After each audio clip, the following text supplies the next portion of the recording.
Hello, everyone. We have a special guest today here on Go Figure. We are very much excited. We've just spent the last, I don't know, maybe half an hour to 45 minutes chatting all things fitness and bodybuilding and stories and journeys. And wow, does Sandy Williamson, Olympia head judge, NPC judge, and head judge, and also IFBB head judge, have a story for you. We are so excited about having you on and honored, Andy. We're a little bit starstruck at the moment, and we did have our words in a knot, and we couldn't get them out properly earlier before you came on. We're like, oh my god, we're so nervous, and you just made us feel right at home instantly. So thank you so much for coming on and speaking to us little Aussie girls down here. Oh, well, again, thank you both, for having me on. Again, I'm one that, however I can do it to promote the NPC and the IFBB, it did save my life. Everybody that knows me, though, will tell you talking is not an issue with me. But I do want athletes to know, because sometimes every once in a while I'll meet an athlete and they'll say, oh, I came to like 5 or 6 shows, but I was so scared to come up to you. And I'm like, oh my God, I'm the easiest person to talk to. Please, if you're out there and I'm at a show, please come up seriously and talk to me, introduce yourself. I love to meet people. Again, some of the judges, a lot of them stay afterwards. A lot of them like to do it by email, feedback by email and stuff. Not me. If I'm at a show, and unless like it was with COVID when they, wouldn't let us stay afterwards, I always stay after, every show that I judge to talk to the athletes and to give feedback. So that's one thing I do want, people to realize. But yeah, this sport, like I said, it saved my life. I grew up very heavy. I was well over 250 pounds. And that was when I was in 8th grade. That wasn't when I was an adult. Oh, wow. And I was heavy till I got to nursing school. And then I got really good because then I was 72 pounds at 5'7". Whoa. Yeah. Gosh, I had, for anybody that knows, I had kwashikora, which is we see the little kids in Africa and stuff they don't have enough protein, so they get the extended bellies and stuff. I was starting to get that. And my ex-husband got me, interested in lifting and took me to see a women's, because obviously back in the 80s, women's bodybuilding was the only thing. And I will be honest with you, I had no desire to go see a women's bodybuilding show. My conception or my perception of what it was going to be was not, and it happened to be the first Miss Olympia. George Schneider did it in Philadelphia in 1980. And it was a dinner. It was set up as a dinner theater. And after the girls, got done competing, they came and walked around. And Rachel McClish walked by me, swear to God, in a size 1 jean. I was in the Y on Monday morning signing up. Wow. Rachel McClish was, she was. I learned, because up to that point, I don't know for other women, but when I was the people that I were around in the, the 60s and the 70s growing up, it was all about models. They were, 6 foot, 5'10", 5'11", 110 pounds, you know what I mean? And it was all about, if you could get through the day without eating and just eat dinner, you were amazing. And that's kind of the atmosphere I grew up through high school and college and stuff. And even going through nursing school, you don't really learn nutrition in medicine. I hate to tell anybody, but I learned it from the sport. And that's really, I competed for a couple of years in the early 80s. And it was, again, I was the only women's bodybuilding. And then there was no male, no women on the male panel. So they asked me locally, if I wanted to start judging. So I did. And I realized really quick, I don't have the structure for women's bodybuilding. So it was like, okay, I just gravitated toward the judging because it made myself, I'm competitive. So I use that like, no matter who I could judge with, I could judge well. And so it became a competitive thing with me. And it just kind of went from there. Candy Census, some of your audience might know who she was. She was one of our first female bodybuilders. She was really the first women's chairperson for the NPC. And then unfortunately she got cancer early in life and passed away. And then May Malika was the second. And then she ended up leaving the country and going elsewhere. So then Jim Mannion had called me and said, would I be interested? And That was 1986. And I said, well, 87 actually. And I said to him, I'll help out for a couple of months, but I was a full-time nurse and I wasn't going to have a lot of time. And here we are, Sandy, in March of 2023. And what's that? Oh my God, how many decades is that? Four. Almost, yep. Almost, yes. Holy Mary, Mother of Joseph. We were actually in 2020, really in 20, well, it'll be 2026. It'll be 40 years. So right now it's, 40, yeah. So what's that? 40. So it's 36 years. I've been judging, but I've been involved in the sport obviously since 1980, because that's when I saw the first Miss Olympia. And then in 81 to 84, I competed myself. Wow, that's officially before both of us were born. See, that's why, and I say that all the time.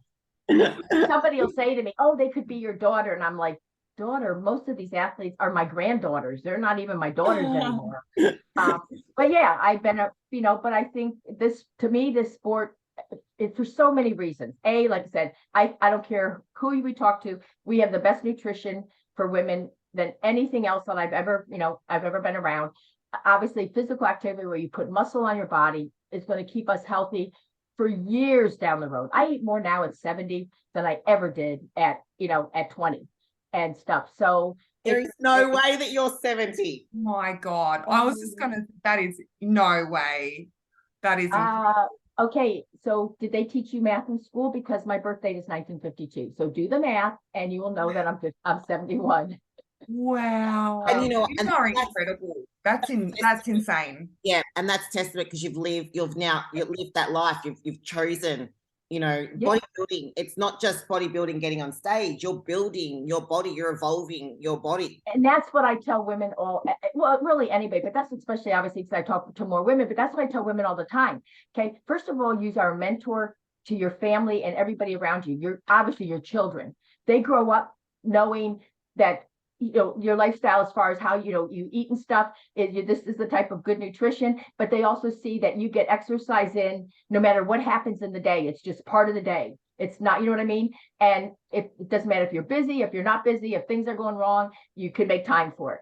And those are things that you're going to impart to your children. And like I said, and I think for me, I think it keeps us younger the older that we get.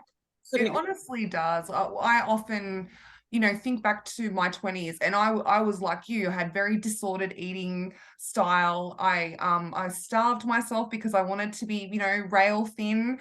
I thought that was the best look. And I learned all that I know about nutrition from my bodybuilding journey, and actually learn how to use food as fuel and to actually nourish my body. And then the way that you look is just an awesome side effect, isn't it? It's just absolutely. And like I said, it keeps you healthy as you're going on, because it's that muscle development that is going to keep your metabolism up. Again, the thinner you get as you get older, the worse you look, because you need that fullness to stretch out your skin. That's what's going to make you look younger. 100%. Absolutely.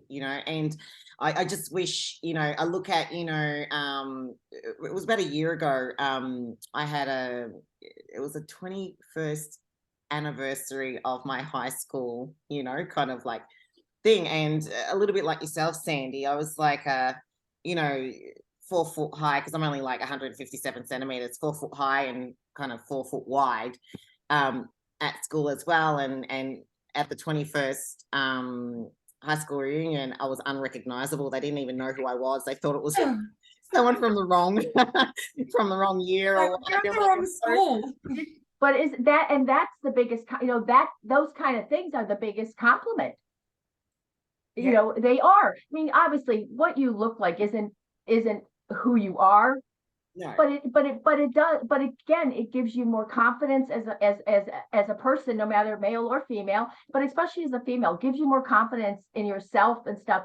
And I also think with our sport, because you have to be so focused, it branches out to everything else in your life. Whether it's being a parent, whether it's a business, whether it's your career, you just learn to focus and put all this energy in, you know what I mean? Because you learn it from I think from our sport. You know, and it's so right, Sandy. You know, we're on this journey, and the destination is to create a certain physique that is respective to the criteria, which we'll talk about later. But it's everything. It's the why you're leading into that journey. What keeps you going? What gives you that longevity into it? And you know, the why. The ones that last long in this sport, I've found it's not about primarily or number one about what they want to look like.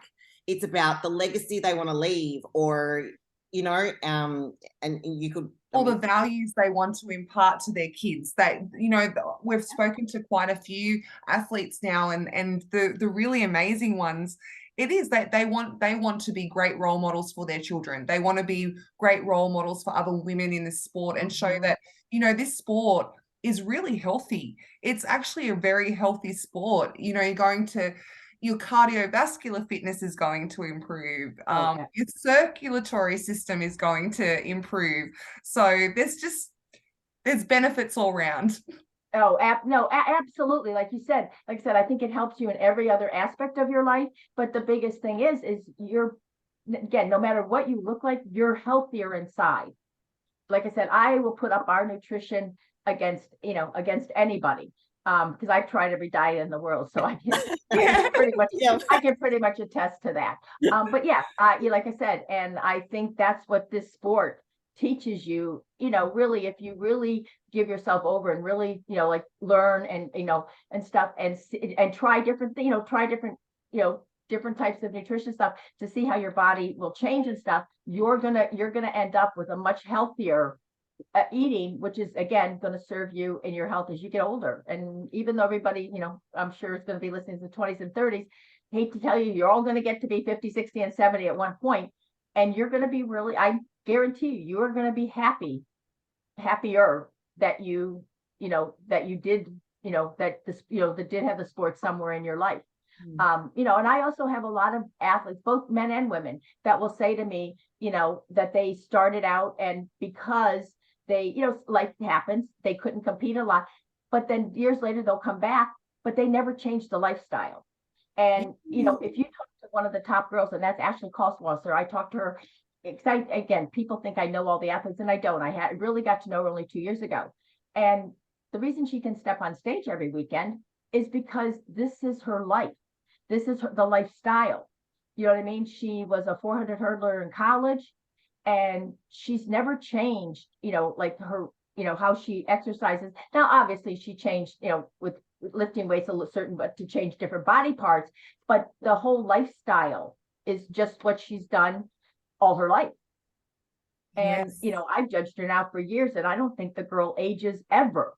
Really becomes something that's hardwired, isn't it? Like it's just automatically, it's on unconscious mode. What do they call it? Unconscious competence, you know, like it's just there. Yes, you don't think about it. It's just the way you live your life, day in, day out. But I've also been with women that, again, because actually my husband's partner, they have a 9-year-old son. You go to dinner, you go out to eat with them, and he's into the broccoli and the carrots and the, you know what I mean? He's not a big one on sweets and stuff. Who else isn't? Tyler Mannion. Go to dinner with Tyler Mannion. He never eats. He's been around our sport, our lifestyle, and he's was a wrestler through high school and college. And so good nutrition is just healthy nutrition is what is part of his his lifestyle. Absolutely. And, you know, one of the most amazing things is, you know, over the years as well, especially with Rose and I, we've been able to see, you know, longevity in our Olympian women competitors. And that, you know, it's not like one hit wonder and never see again.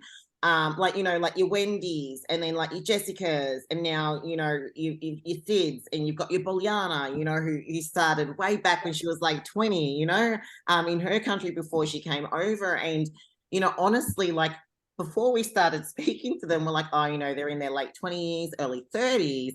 Yes. When they're like, we're 40 or on the risk of turning 40 or over, our jaw dropped to the ground, because we're like, oh my goodness, we had no idea. It was so reassuring.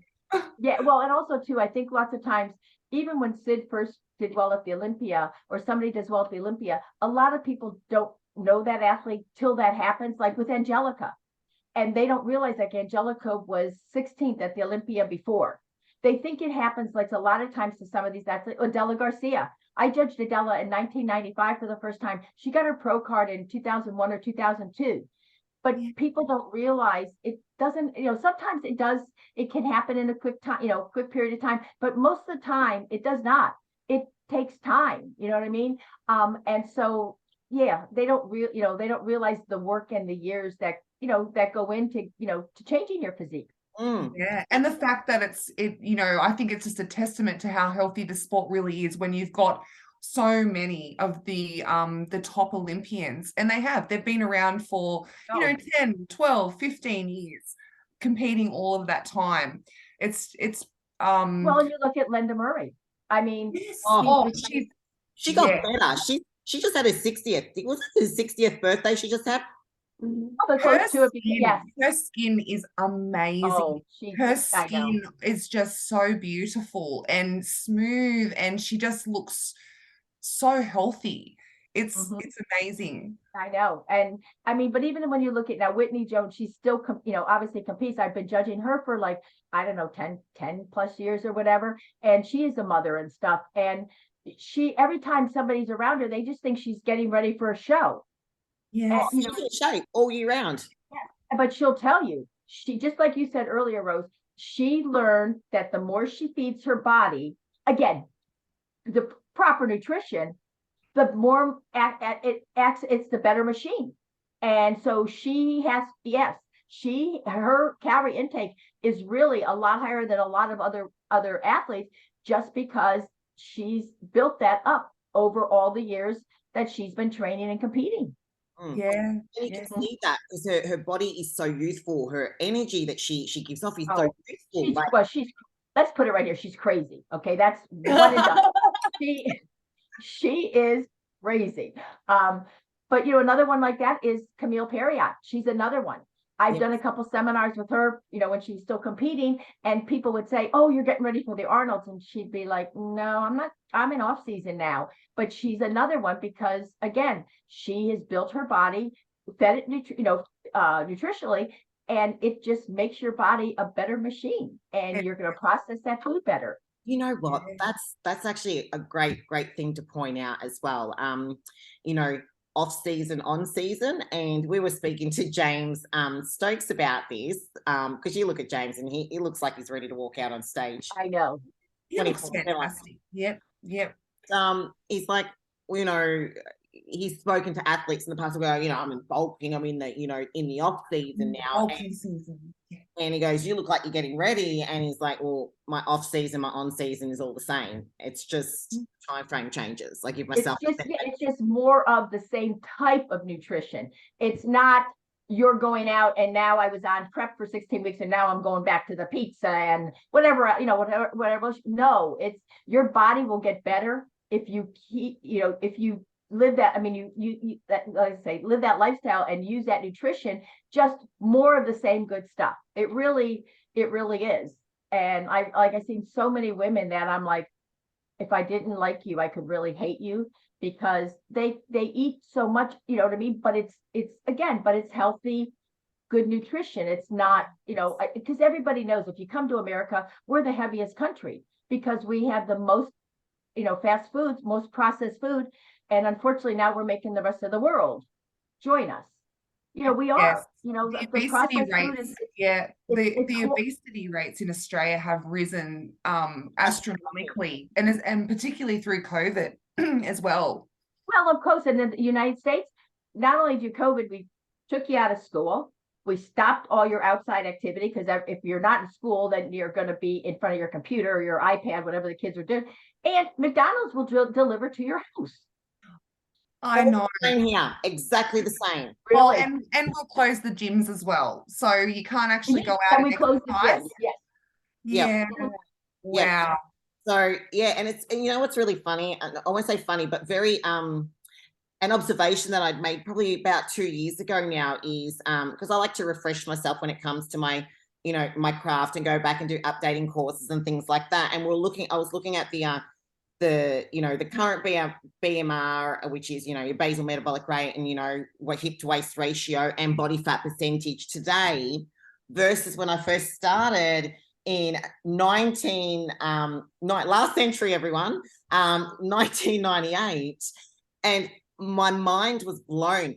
In 1998, when I did my fitness course and, my sports science degree, the body fat level for an average woman, right, was 18 to 22%.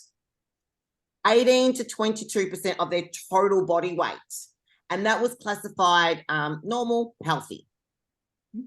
Today, in one of the, because I got the question wrong because it was multiple choice.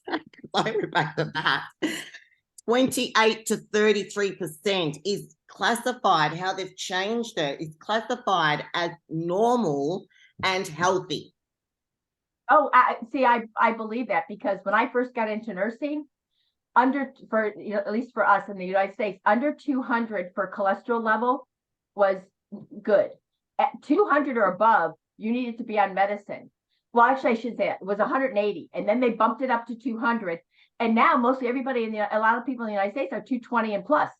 Wow. That we just like the same, you know what I mean? We just like you said with the body fat, we just keep increasing those numbers because unfortunately, instead of saying to everybody, you're just way out, you're no longer healthy. Yeah, you're off the scale. We need to bring you back onto the scale. Yeah. Absolutely. In the when COVID was going on, I was doing a lot of my own research. And in the United States, 54% of adults are obese, not overweight, obese. Children, 28% of children are obese. When I first got into nursing, you'd see type 2 diabetes in elderly people, because they got heavy, they're getting more sedentary and stuff. You never saw it in young. Now, the amount of type 2 in children is crazy, and people don't understand that only happens from diet and lack of exercise.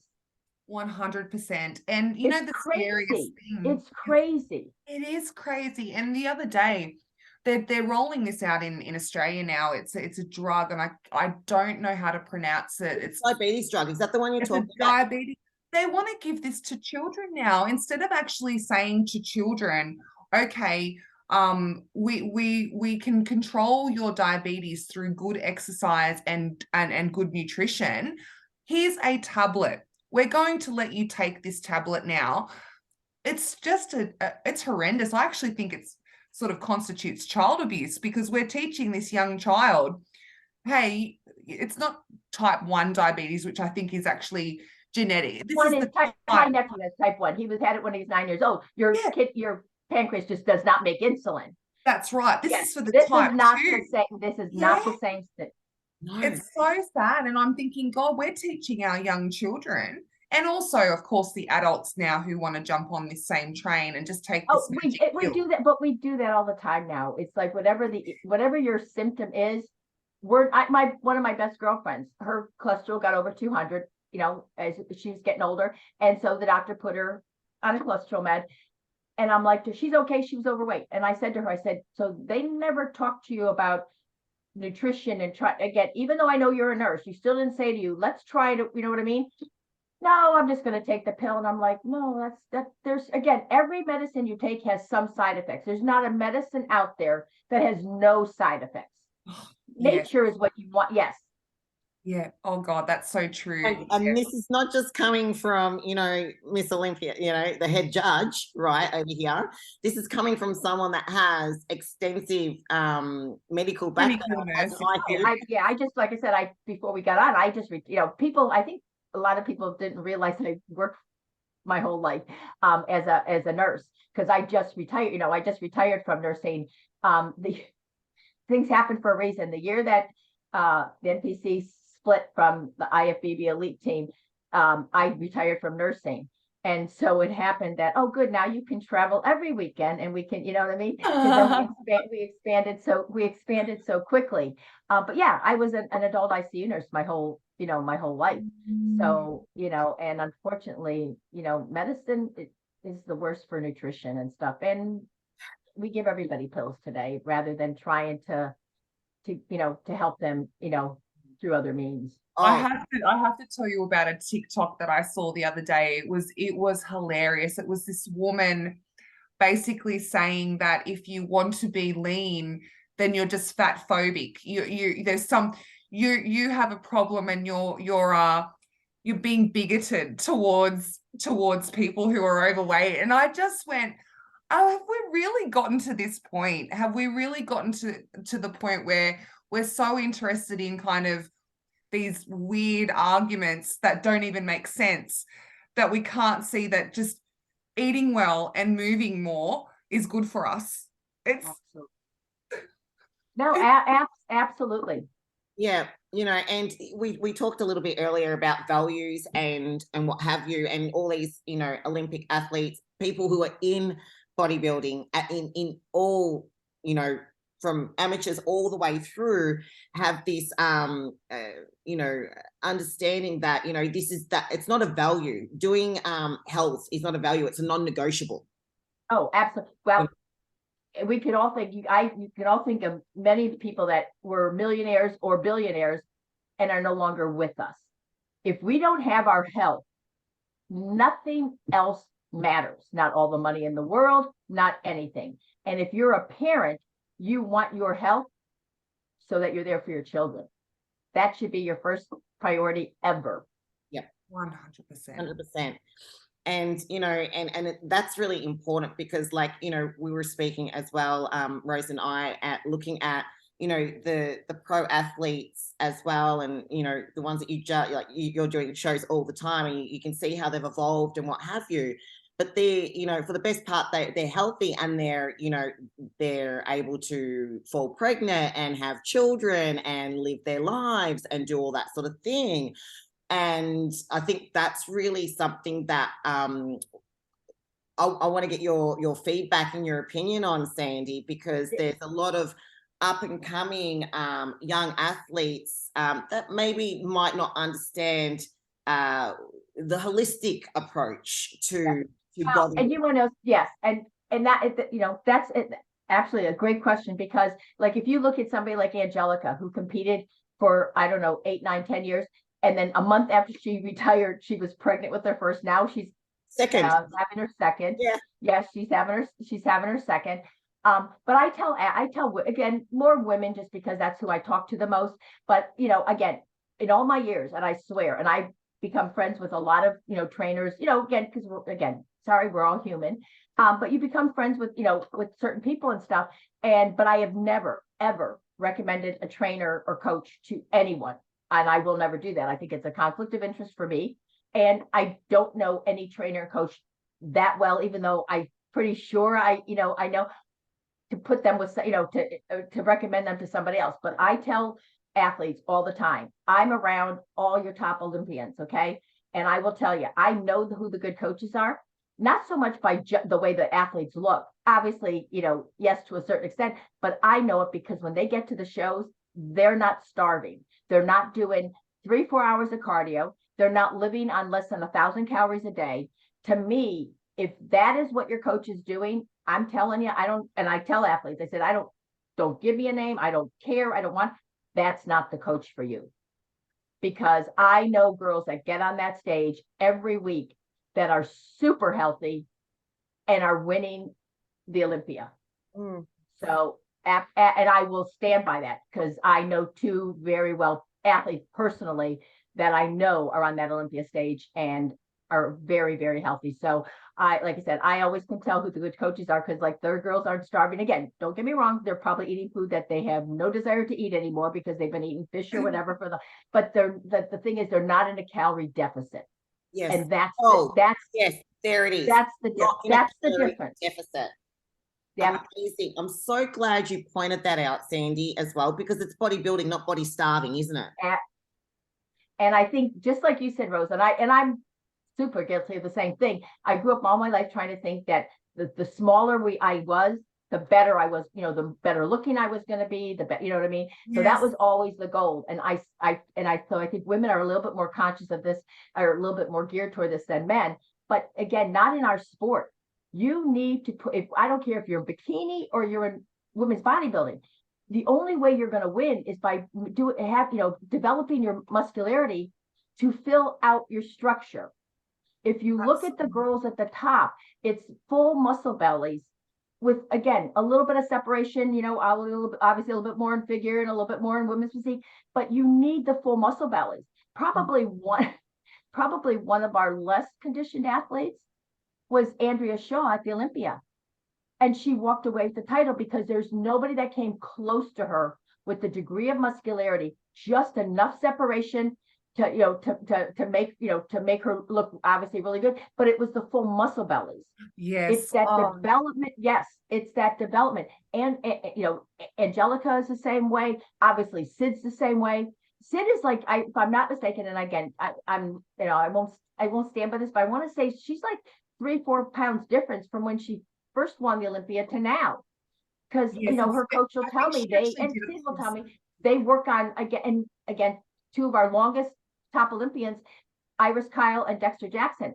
Neither of them was about going back for the next year and coming in a lot bigger. It was always about coming in with good quality. Again, if they needed a body part worked on or whatever, working on that, but not saying, I need to be bigger. I need to be bigger. That was never there. And their longevity dwarfs a lot of other athletes. And I think sometimes we forget about that. Oh, I'm so glad that you said that sentence. I need to be bigger. The amount of times I hear that from girls, that are in the amateur ranks that are getting ready for shows. Oh, I need to be bigger. I need to be bigger. And it's like, no, you don't need to be bigger. You just need to develop the right musculature for your frame. And that doesn't mean, going through your off season and just stuffing yourself with food until you can't eat anymore and trying to put on all of this mass, because we don't know if that's going to convert over into muscle anyway. You're better off staying. I like to stay. That's right. It's not. Nope. Nope, and you don't have to be the biggest on stage to win. You don't have to be. I think this is a good segue into.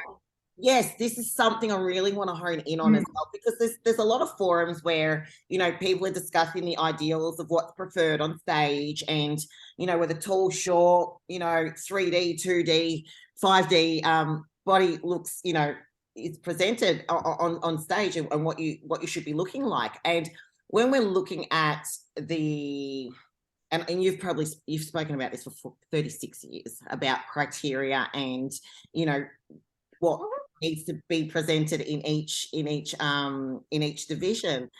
But when you're talking about size, and when you're talking about mass, and when you talk about what's appropriate for that specific division, the one thing that you mentioned was the quality. Now, absolutely.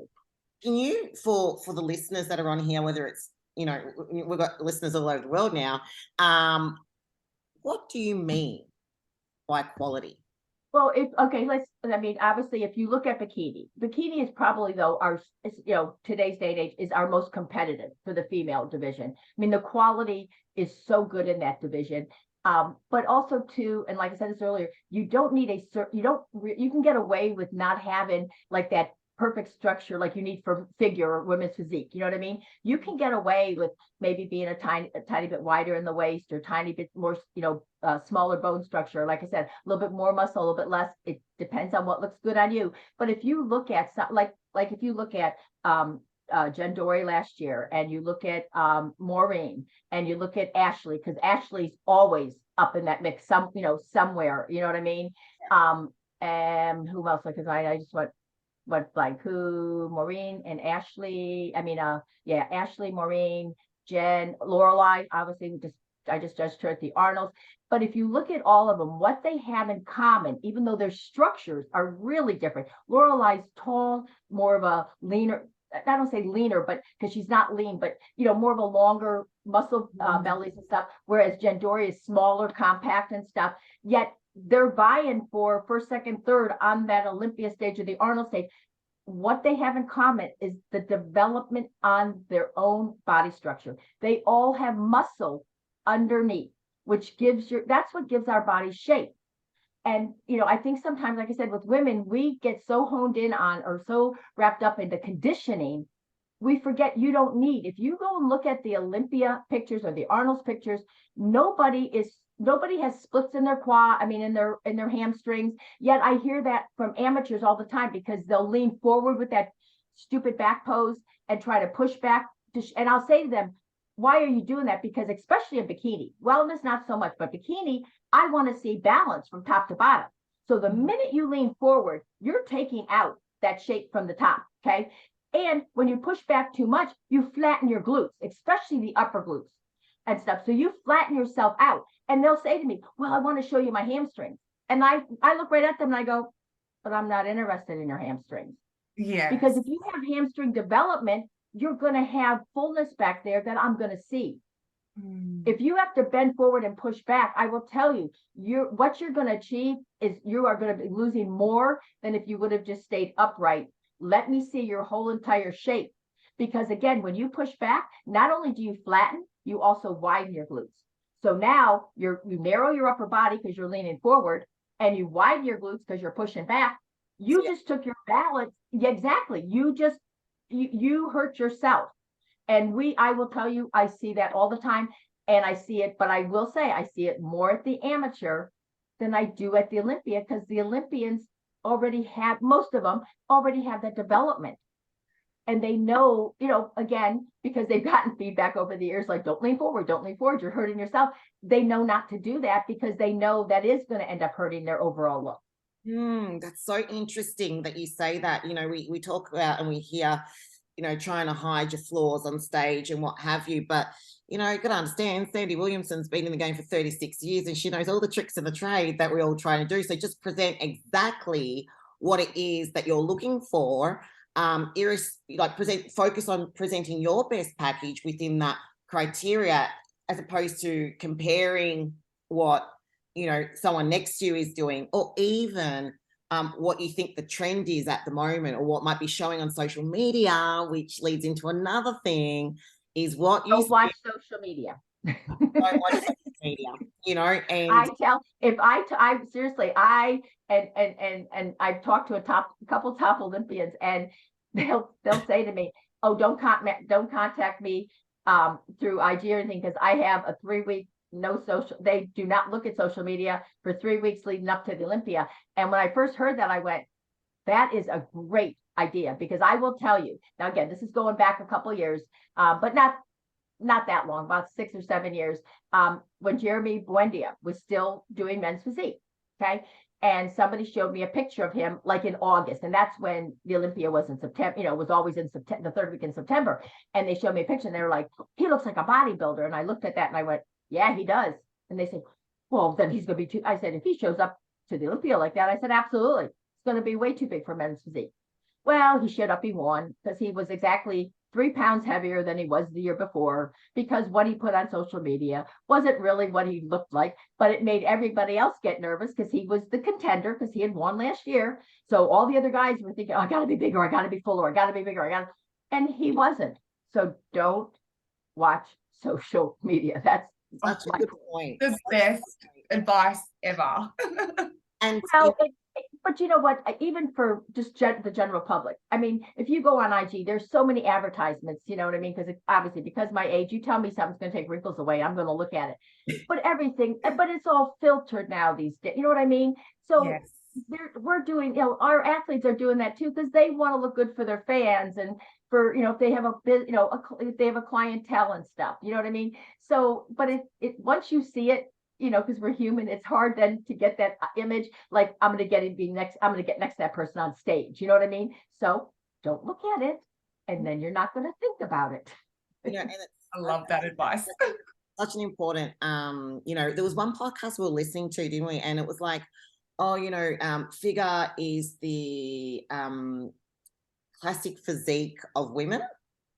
And I was like, I don't know about that. That'd be interesting to kind of bring up with. Wait, figure is the what? What was it? It was like figure is the classic physique of women's bodybuilding. And I was like, I don't know. I think they're kind of two separate. And no, I would say women's physique is more, more so. I mean, yeah, more so. Yes. Yes. I think women's physique would be more close, if you're going to compare divisions. men's classic physique and women's physique is, I mean, kind of was built on the same criteria. You know what I mean? Like with the mandatory poses were the same. Yes, with the muscularity pose. Yeah, just a little bit less out of all of that. Yeah, exactly. And, you know, and it was like, you know, sometimes this is why, you know, one of the reasons, Sandy, we're really raw and authentic on here. So we just want to get always the most honest, consistent information that, you know, you and the IFBB have been delivering consistently and not having, sometimes we need a reminder of, you know, how important it is to stick to exactly what's on that website that has, this is how you look, this is how you need to present yourself, this is what the judges want from your end. And, you know, and there was another question. It was like, you know, bigger is more preferable to taller physiques than shorter physiques. And again, misinformation from my end, but can you clarify? Absolutely, because it's all, well, look, go to Sean Clarita, who just placed top 5 at the Arnold's. Okay, shortest guy on stage between, you know, Big Ramy and Nick Walker. Okay, and some judges thought he was better because I think athletes forget we're judging the development and the conditioning to your own bone structure. You know what I mean? Sean is never going to go against Big Ramy, but he can beat him easily. Right. Because if he has more depth on his physique, no body parts are, you know, I mean, everything is developed good and stuff. The other thing is, if you go to the NPC Nationals last year in figure, we have 8 height classes. We start, they go up to like 5'1" and then 5'2" and 5'3", all the way up, and the more than 5'7" is our tall class. The A class, the 5'1" and under, she won the overall. There you go. Yeah. Oh, she had the most, but again, I think sometimes we forget to look at our own structure and what our body, it is, and it's your bone structure. Some people have, you know, thicker bones, some have thinner bones, and you can even be in the same height and, you know, and have the difference. But we really are looking, and I think that's really hard sometimes for athletes and, you know, for the general public to understand that we really are, as judges, we are judging your development and your conditioning on your physique. Yes. On your frame. Yep. I love that. That's just perfect. I love that. Well, even if you look at the Olympia, Sid Gillian, again, not the most tightest, not the biggest figure girl. There were a lot bigger figure girls on her, yet she won the Olympia. So if you're an athlete, what does that tell you?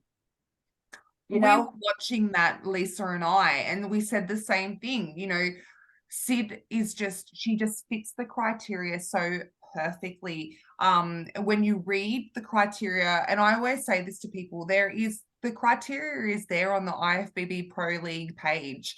Go in, have a really good read of it. Because there's so many myths that get pushed around, like, no, for figure you have to have shredded glutes and feathering on your quads, because remember that girl, she won that show, and it's like, no, you don't have to have extremes in anything, as long as as you're saying, you've put it so perfectly, it's for your frame. Have you filled out your personal frame? How close are you to your potential in the best that you can present? Oh, absolutely. And unfortunately, you know, I get this all the time with all different aspects about, you know, because a coach told somebody this, or a coach, I hear all the time, well, I heard that Sandy doesn't like this, or Sandy only likes this. And I'm like, oh my God, where does that come from? But yeah, and like I said, if you go, first of all, you can always email me if you have a question. I always answer my emails. And if you go to the Olympia, and like I said, some of the times, like I said, at the smaller regional shows, if somebody comes in a little bit too hard or too big, but they're still the best because everybody else is just way too small or just way too soft, they're probably going to win that show. That's not the ideal. That's just the best that day. And I tell athletes all the time, if you want to know what the ideal is, look at the top 5 from the Arnold's, the top 5 from the Olympia. That is what you want to strive for. That you don't want to me, you don't want to be any bigger than Sid. You don't want to be any more conditioned. Same thing with Andrea Shaw. I told Andrea Shaw last year, I said, if anybody talks to you about getting bigger, smack them upside the head. she doesn't need to be bigger.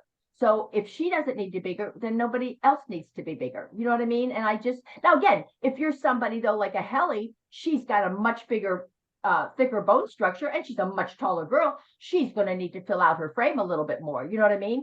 But not, she doesn't need a lot more density than Andrea has. Yes. It's And just the what's only way good you're on going her. to- yeah, the only way you're going to really find out where you're standing at is getting on the stage and then seeking the feedback. You have to seek feedback.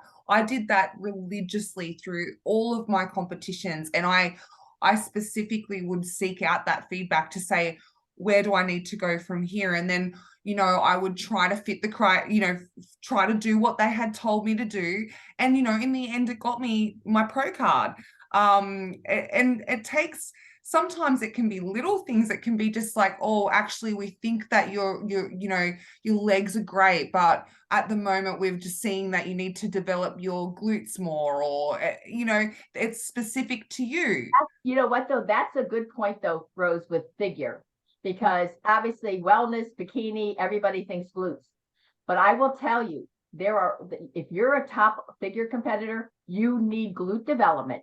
We have a lot of figure girls that come in and they're flat in the back. And I'm always like, okay, but you have great legs. How do you get great legs and flat glutes? But that's a body part sometimes that figure competitors, because Tyler and I've talked about that. And he'll say, my God, Sandy, she needs to grow her glutes. And it's like, sometimes I think in figure, sometimes you tend to forget about, you know, some of our athletes forget about that, but that's still, especially from, you know, obviously in your, you know, your rear pose, that is, again, when you get to that, maybe not in a regional show, you know what I mean? But once you get up to that higher level and you definitely get to the pro division, you're going to need that body part, you know what I mean? So that your whole body's in balance. That's so, it's funny. I remember when I got my pro card, I remember worrying that my glutes were like that. I had developed too much glutes. Too much. Yeah, and I've had that. Yeah, no, and I've said that again, because I think sometimes women, and I'm conscious myself sometimes, that we use our glutes to help build our legs, and again, you can't, you know, like, they can't become overpowering, you know, for your legs. Absolutely. So it's all about, other than wellness, which, you know, obviously is our imbalance class, not balanced class. All the other thing is you need, just at different levels, like bikini still needs to be balanced. Figure needs to be balanced, just a lot more development than bikini. You know, women's physique needs to be balanced, but more development than figure. You know what I mean? So it all needs to be in balance, and that's every body part. Because I will tell you, the biggest thing I see for a bikini is we all grow our glutes and our shoulders, and we forget about our legs and our arms. And when you get to that pro stage, I'm telling you right now, there's going to be enough girls out there that have arm development that's going to keep in balance with their shoulders. And I think that's something lots of times that, you know, especially athletes, that they come from an athletic background, and so they end up getting that pro card real quick. But they, you know what I mean? They have nice shoulders because they're gymnasts or whatever, but they need to look at making sure the legs and the arms are balanced then too. Yes. Interesting. That's really, it's so great to hear you say that, because I remember when I was first starting out in figure, I was many decades ago, I was told I never had to work on my chest because your chest is not being assessed. But then if we're creating that hourglass, like, one of the most significant exercises to do, know that now, would be creating the chest. And my weakest part was in the front. I was quite straight up and down in the front. So I didn't have, like, when I go to flare, it was like straight, even though I had a small waist. Yeah. Yeah. And it was only, and Rose, you'd attest to this as well. Like, I was always the little shredder on stage, you know, the 2D shredder that had to turn 3 times to make her own shadow. And I got some amazing feedback from the Tony's show when he had that on down here. And he's like, well, you know, you've got enough muscle, and you do have enough, well and truly enough condition. In fact, you know, you look great on your own, but when you're out amongst everyone else, you stand out too much. You know, it looks like you're not supposed to be there. And yeah. You know, and what the feedback I got was I needed to focus on creating the silhouette, the shape. And in particular here through the chest area, I have short clavicles, genetically. Well, no, absolutely. Yeah, absolutely. And that makes it hard for a figure competitor as to somebody that's got really wide, clavicles, because it's just going to be easier. They're going to have just naturally have more of that V taper than someone like you. Absolutely. Correct. So, so that's what it was, literally incline, flat. And I was just going to say incline, but yeah. And interestingly enough, the moment we did that, all of a sudden people go, "Oh, your waist got smaller," and I was like, "No, my upper body got wider." upper body, yeah. You were able to achieve that X frame, that really beautiful shape, and you flowed so much better by doing that. So you didn't have to get bigger to get there. You just had to, focus on the right parts that needed to be developed. Yes, absolutely. And that's really something that maybe can we separate the two? Not bigger, developed. The separation between the two and the distinction between the two, especially on an amateur level, where maybe the competitors that are coming into the show don't understand the difference, Sandy, between the two. Well, I think, again, a lot of athletes just think when they go in the off season, just like we talked earlier, like the only way to get bigger is to eat all this food. Okay. Well, first of all, we all know you're only going to put on, for a female, a couple pounds of muscle in a year. Yeah. So when you're going up 15, 20 pounds, I can guarantee you probably, if you go up 20 pounds, 15 of it is body fat.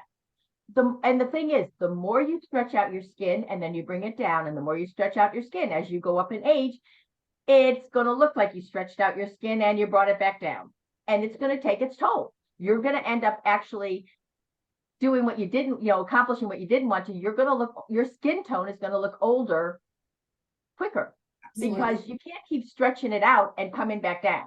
That's like I said, even if you see Sid Gillian, she only goes up a few pounds, from the Olympia, from the Arnold's to the next, to next year, because she knows if she does that, it's going to take her toll on her body, and both from her skin, the way her skin looks, but also too, your heart's a muscle. So you keep adding all that size, you know what I mean? Most of it's body fat, and then coming down a whole bunch, it takes its toll on your, your cardiovascular system also.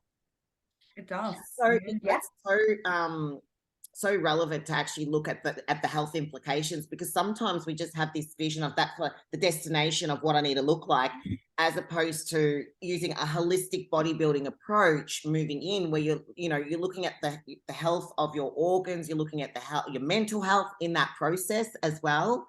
And emotionally, we know what happens when we feel uncomfortable in our own skin as well, and then the biochemical reaction of cortisol and the implications that has on our body.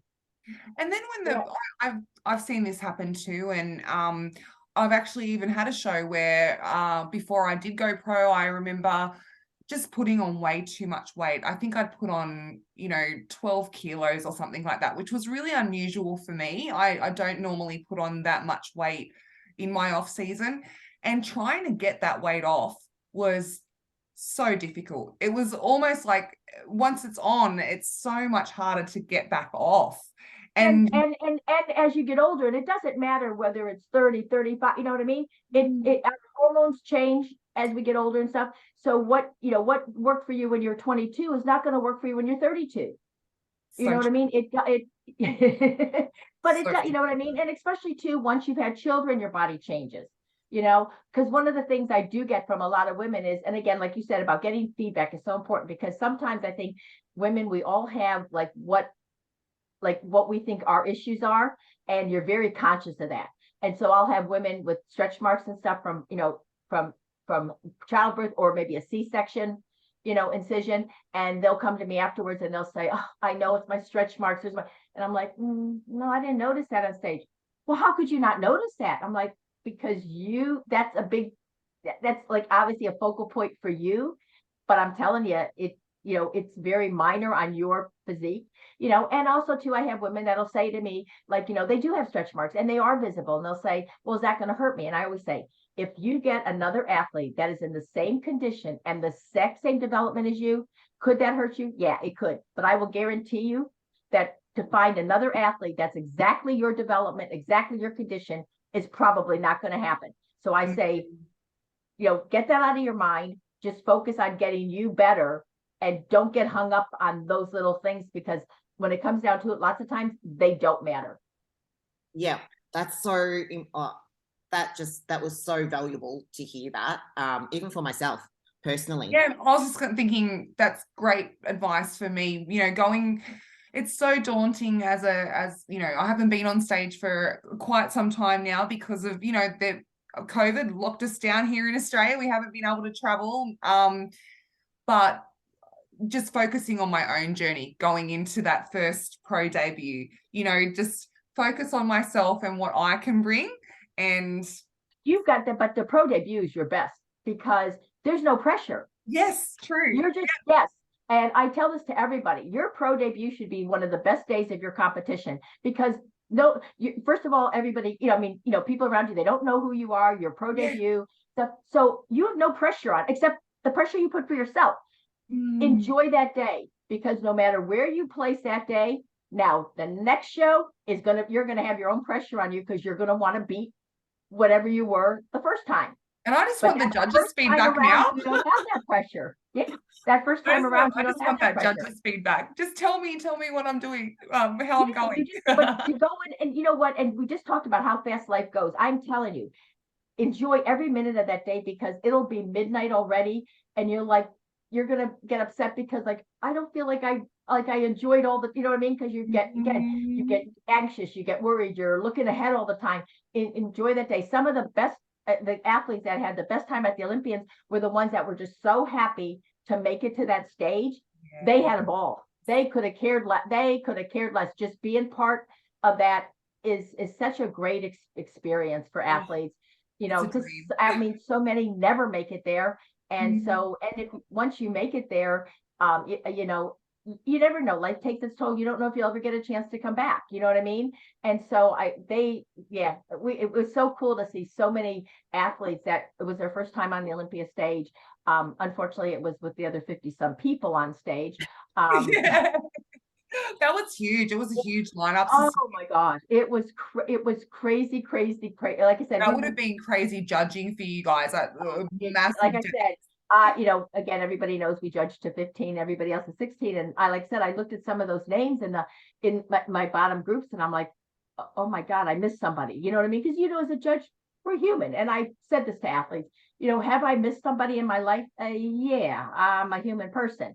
Okay. I try to go back and, we try to, to bring them back out with the group that we think they belong and stuff. But I kept thinking, oh my God, I miss this.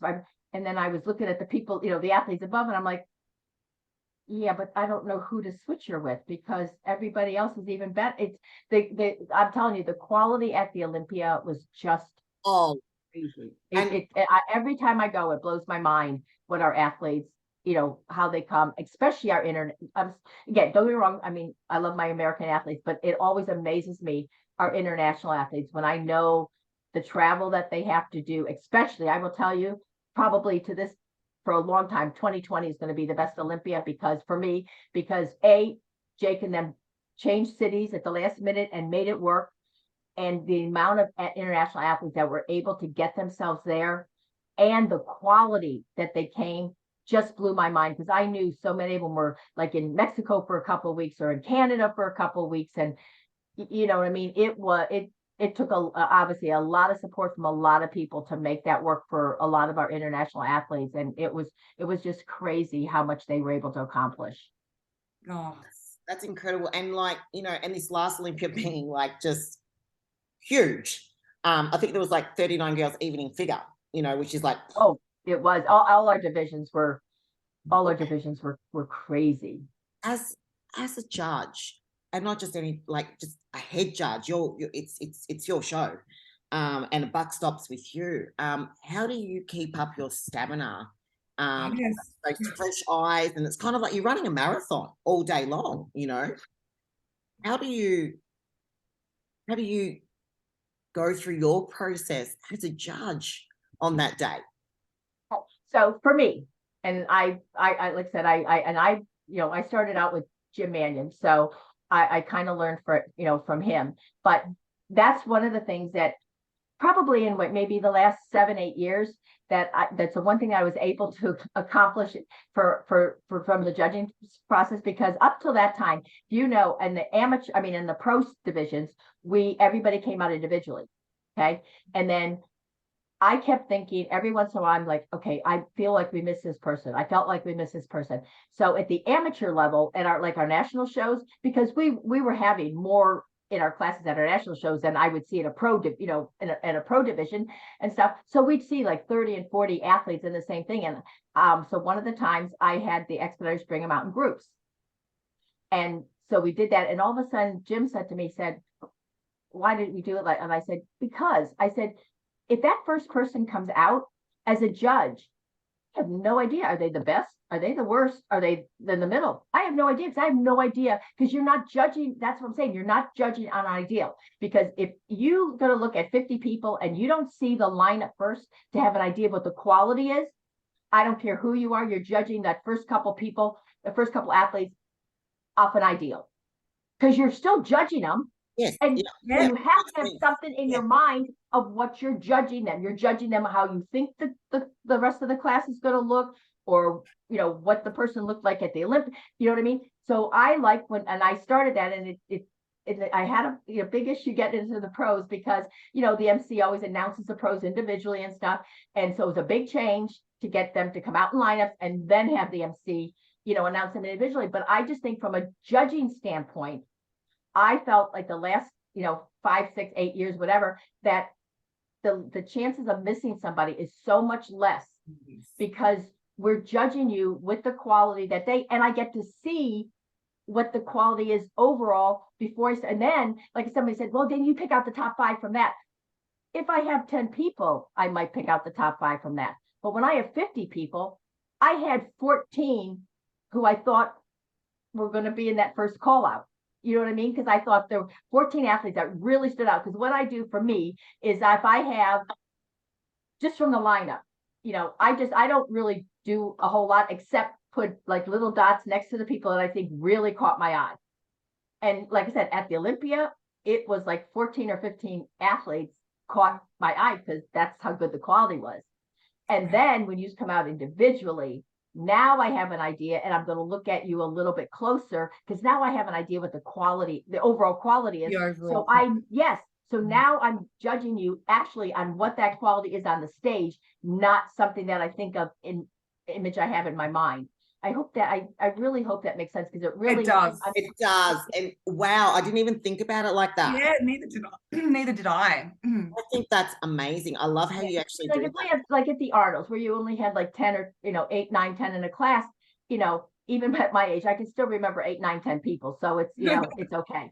But when you get that 30, 40, 50 people in the class, you need to know and especially for us, because there were so many international athletes, we had no idea of I used to compete. I used to judge overseas all the time, but with those last couple of years with COVID, I've been doing just more in the States. So there was a huge amount of international athletes that what the quality was, I had no idea.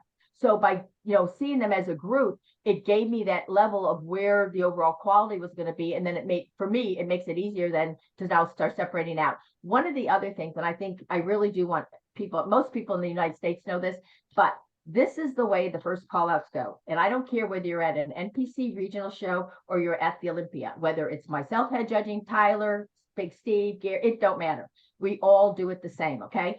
We always have an odd number of judges. So, smaller shows will have 5. During COVID, we had 3 because we weren't allowed to have too many people in the venue. But when you get to the Olympia, we have 13 judges or 11 judges, depending on how many they have. Some of the divisions will have 11, some will have 13. Okay. We always get rid of highs and lows so that you end up adding 5. So when you're at the Olympia and you have 11, we're getting rid of 3 high scores, 3 low scores. So if your mother's sitting on that panel, she can't affect the score. Your mother and your sister could be sitting on the panel and she can't affect the scores, because if they're a high score, they're going to get knocked out. Okay. And if somebody doesn't like you, I get athletes that say that judge always places me low. Same thing. The 3 low scores are getting dropped out. So that person can hate you for some reason that you think in your mind. It don't matter. He can have you in last place. It's going to get knocked out. So that's the other thing. And the way we make out the call outs is the judges on the panel all pass down to the head judge who they think belong in that top call out. And we just make Roman numerals next to that athlete's number, and the ones with the biggest amount of, that the majority of the panel thinks belong, that's what we do. Now, as a head judge, don't get me wrong. If I think we missed somebody, I'll say, oh, no, I think everybody missed this person. I thought this person was really good. I'll add them into the mix. But it's not me making the first call out. It's that whole panel together. I love that. Yeah. And that's everybody, whether it's, like I said, Steve, myself, it doesn't matter. We all do it the same. And that's so valuable to understand that, because, you hear, oh, that person should have won, or that person should have won, or it's political and I love the political shit. Oh, sorry. Right. Oh, she won because she's the most liked, she's got the most liked, or that person liked their post, who liked their post, and and what have you, and it's what you've heard in the grapevine and all the rest of it. But at the end of the day, what you're actually, what you're doing right now, what you're explaining right now, is to actually minimize, and because human nature as well, that's it. You can go, I really like that person, but I'm on my judge's hat now. I've got to put that aside and going, well, how can we minimize? I've gone out to dinner with somebody and put them in my last call out. Because and I mean this from the bottom of my heart. First of all, I have to go to bed and live with myself. Okay. Second of all, I know what every one of you, how much it takes to get on our stage. Okay. And again, do I make a wrong call sometimes? I might look at the photos afterwards and go, it's debate between these two or three. Oh, I think I should have gone the other way. I'm human. But there's no agenda. It's just I freaking made a mistake. The more I looked at it, you know what I mean? Because sometimes the shows do go fast. So, you know what I mean? Maybe if I would have had another extra 10, 15 minutes, maybe I would have went the other way. You know what I mean? But sometimes we don't, the shows are super big. We don't have as much time. So you are making it in relatively in a quick thing. But yeah, I will guarantee you you have no idea. It has nothing to do with what coach you're with, what trainer you're with. And I will tell you from my standpoint, I don't care how many likes you have on IG or how many followers, because I don't look at IG, so I would know that. I actually think that's really funny when I hear that, because I think honestly, with how busy they all are, I doubt if they've got time to go in there and stalk your social media or see what you're No, I will tell you. Oh my God, no. And I actually had this years ago. So this athlete's not competing anymore. But we got on a bus to go back from the venue, in the hotels to the airport in the morning. And one of the girls was sitting in front of me, and she said to me, again, that tells you, because Nicole Wilkins was still competing. So she said to me, "Oh my God, Sandy, Nicole looks so good."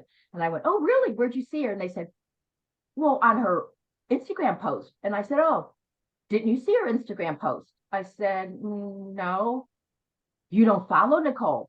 I said, "I don't follow anybody." "Oh my God, we thought all the judges follow us on Instagram." I'm like, no, I work full time and I'm judging every weekend. I don't even have an Instagram at that point. So no. And also too, people change coaches, like some people change clothes.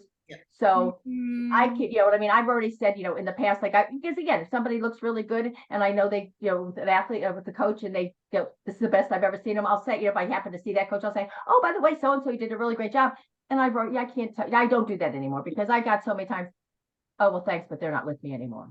Okay. Because we changed the last time I knew you.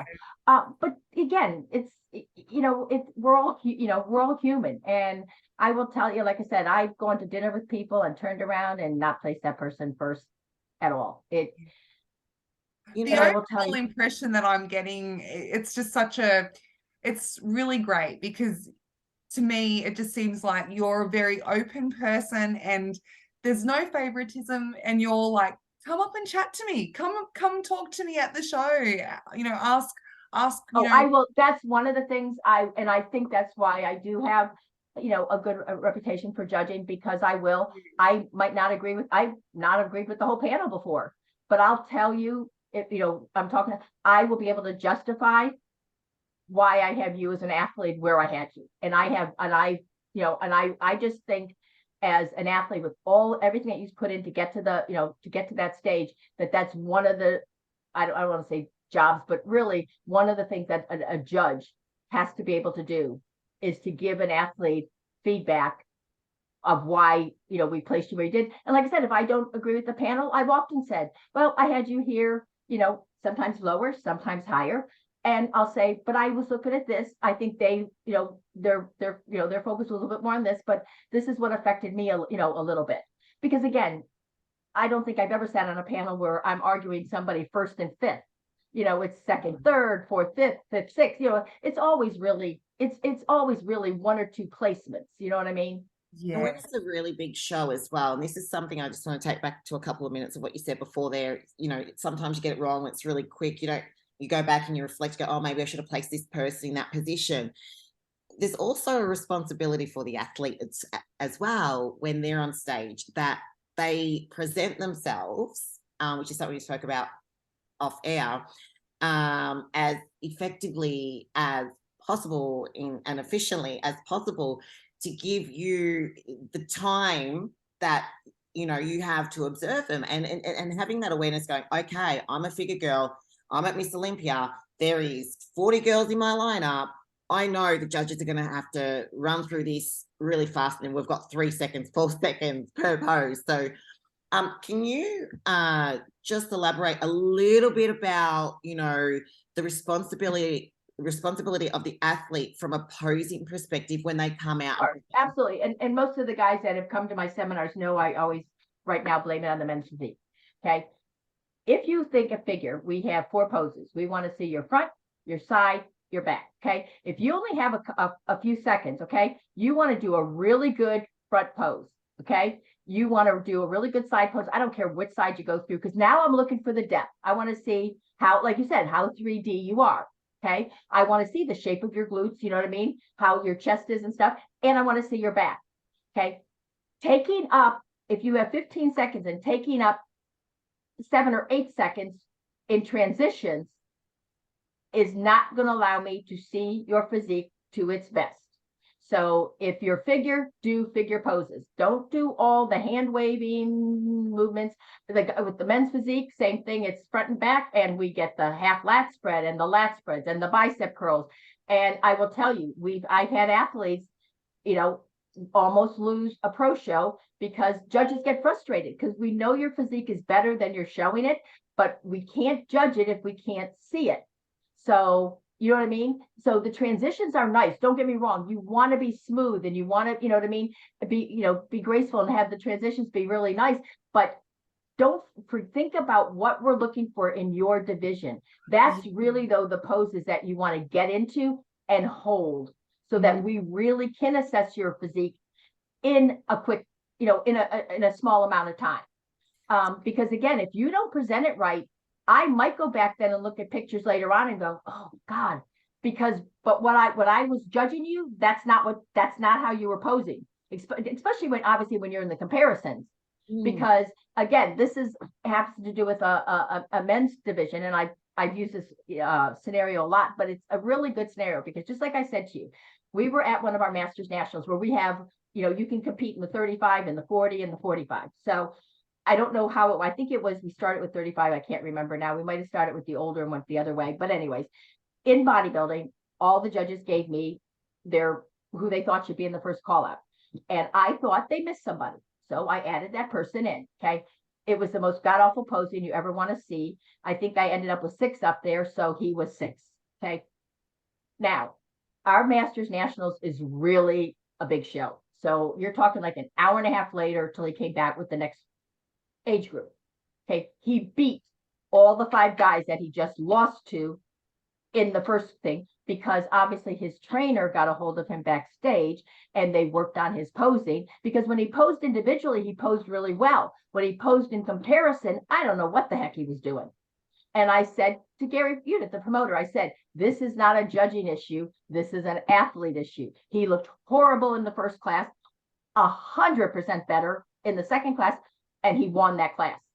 I said, so if people come and complain, because that's another thing too. If you're, I don't know if Australia has a lot of crossovers. We have a lot of crossovers in. Yes, we do. Yes. Yeah. And I will get, somebody will say to me, I just competed with, in the 35 with this girl and I beat her.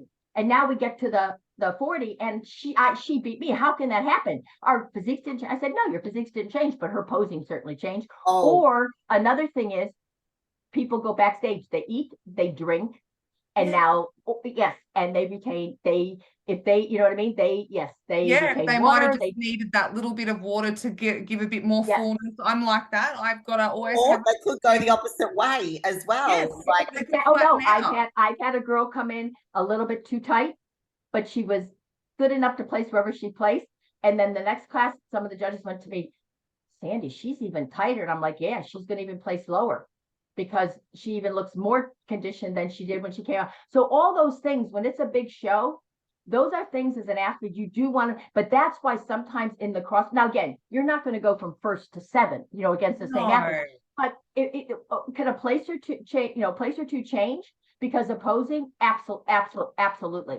And that was one of our audience, one of our viewers, actually, that was one of the questions they wanted an answer to, like, what would drop you, what would cause Sandy to drop a placing and posing? That's perfect scenario. Posing is the biggest thing. Again, this is a couple of years ago, but one of the pros had, I guess, changed coaches. Like I said, I didn't know because I don't follow that stuff. But when I was talking to her and she said to me she did, and I was like, oh my God, I can't believe how much they changed your body. Well, the coach said to me, I didn't change your body, Sandy. I only had 3 weeks. I changed your posing. And I was like, they could make that much, because I'm not opposed. You know what I mean? I know what looks good on stage. How to get there all the time. Sometimes I'm not the best at that. That's why I'm not a coach. But I was like, oh my God, I wouldn't have thought that. He goes, oh, absolutely. And so posing can play, I'm serious, can play a big part, because again, you have to know what your strengths are, what your weaknesses are. But this is also too where a good coach is invaluable, because they know what the sport and the organization is looking for. So they can help you achieve that.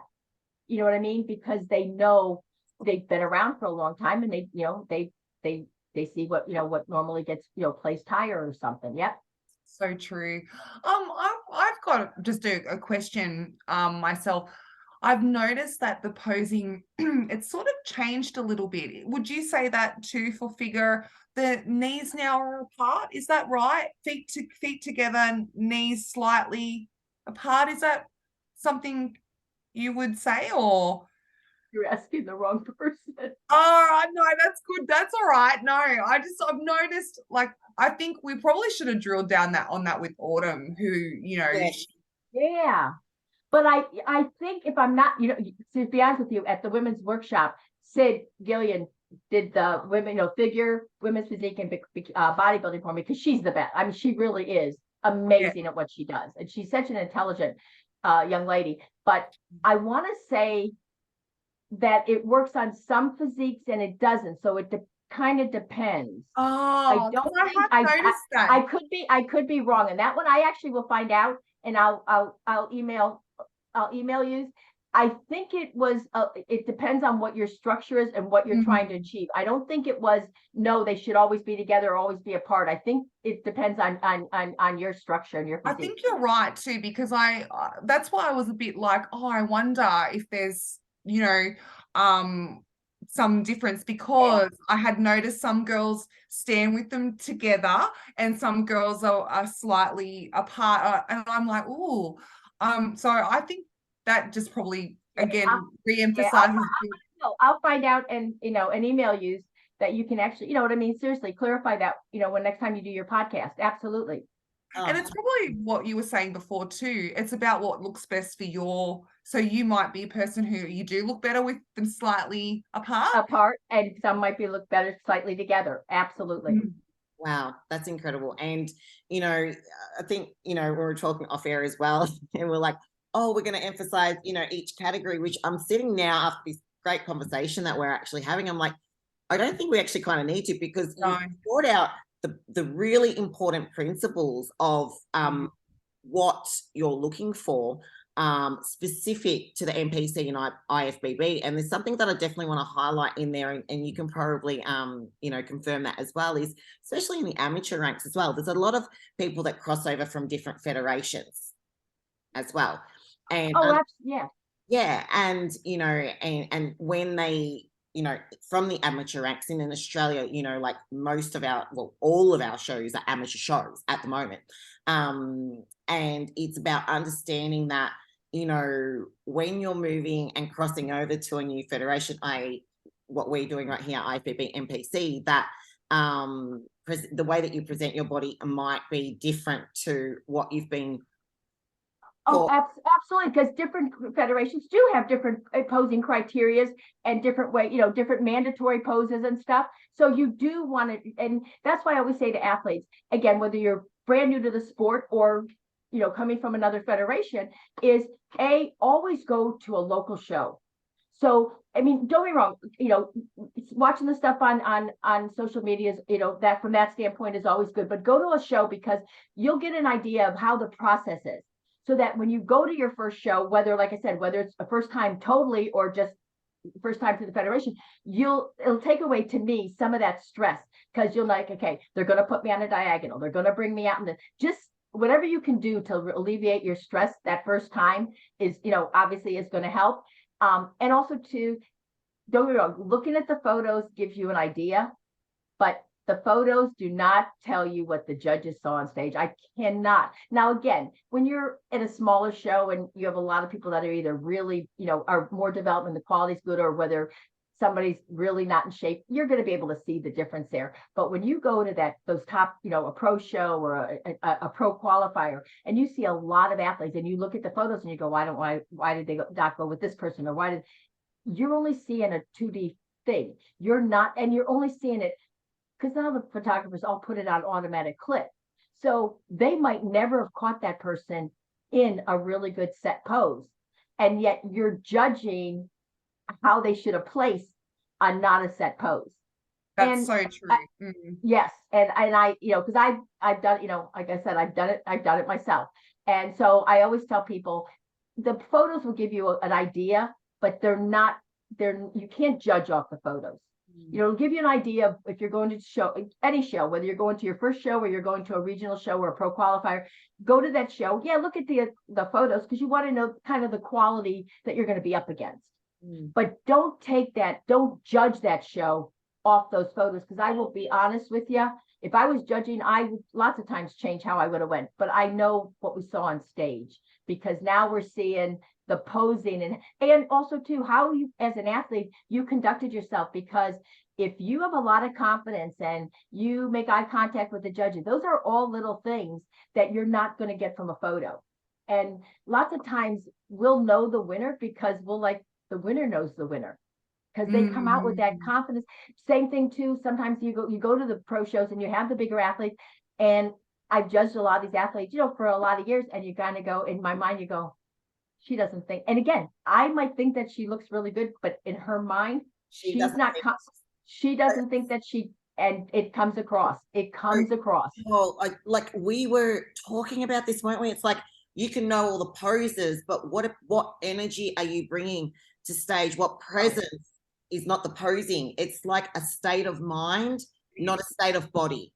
Oh, absolutely. And that state of mind can, again, either, up your placement a couple or down your placement. And I'm hoping Angelica doesn't mind that I use her, but she's told the story many times.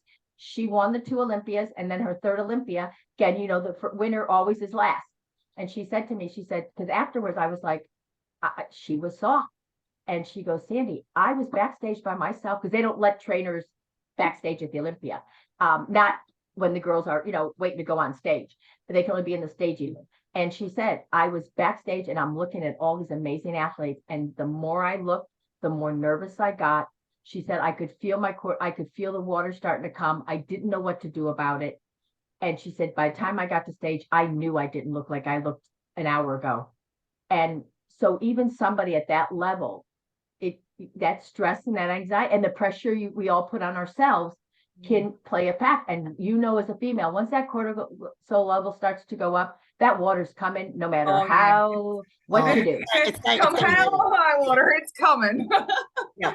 Absolutely. But it you know, it's just, these are things as an athlete that, you know, and that's why that mindset and, you know, can be so important. You know, that's so important to really highlight. And, you know, we sometimes place so much emphasis on, you know, the exterior and eating our macros and training in the gym, but the present and, you know, and the posing, but equally the impact of our mental state has a physiological and biochemical response in our body, and is the quickest way to make or break our body. Hands down, absolutely, absolutely. When you're a top athlete, all those parts have to be right where they need to be on that day. Yep. Yeah. And you know, this was something that I found so valuable, and it's your second year that you've done it, and it's the women's posing. I almost want to call it an expo, but it's the women's posing seminar that you ran this year. Oh, yeah, our women's workshop. Yep. So I'm just changing subjects for everyone out there. Sorry, so much we wanted to get through. And I watched it online, and I just found it was something that was so incredibly informative. Even me, after competing for 20 years and being involved in the, you know, in the bodybuilding world since 1998, things that I had heard other athletes talk about, you know, Sid and everyone and yourself and what you're looking for. And I think you're never not going to stop learning at any level that you're at. And absolutely.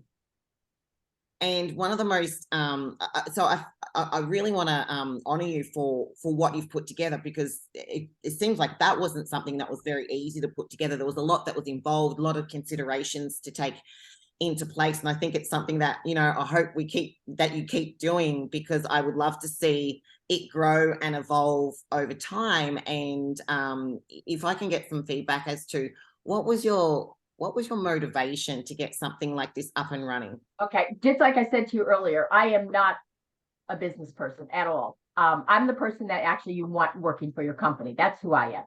But every place I was going, especially the last year or two, I keep getting asked like, oh my God, when you retire, there's still going to be nobody else to take your place. And I'm like, we have amazing women all over the, you know, first of all, the US, but all over the world, because like I said, I deal with this Sally from Tokyo, that's a head judge over in the Asian thing, like I said, all the time and stuff. I'm like, we have so many amazing, but then I started to realize that like people knew about these women only in their own local area, not in the broad sense. You know what I mean? So that was kind of like my motivation. I wanted to get, especially for us in the United States, I have all these amazing women. I have Bernadette from Texas, and I have obviously Becky Clawson, who now does travel internationally a lot more.